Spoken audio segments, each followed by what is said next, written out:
tichishuwiro changu ndechekuti supporters yePopShow Television asasarire pane zvese zvinenge zvichiitika.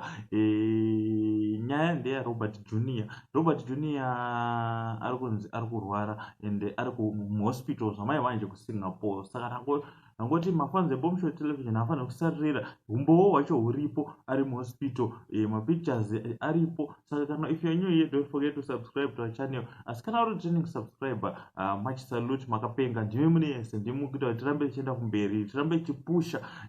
Our channel is growing each and every day. Thanks kuna vari kushare my videos. Thanks kuna vari kuita se vari kuita kuti zvinhu zviende kumberi. Saka mapictures aRobert Junior hanzi langi rake rimwe racho rakaita se rakacollapse, harisi kushanda. Saka right now akaitonzi anani but akaendeswa ari pacritical kuSingapore kunorapwa ikoko. Saka tisingazive kuti zvakakonzereswa nei kana kuti chichi kana kuti zvagara zvingoripo zvanga zvisingabude makore ese. Saka tell us what you think in the comment section.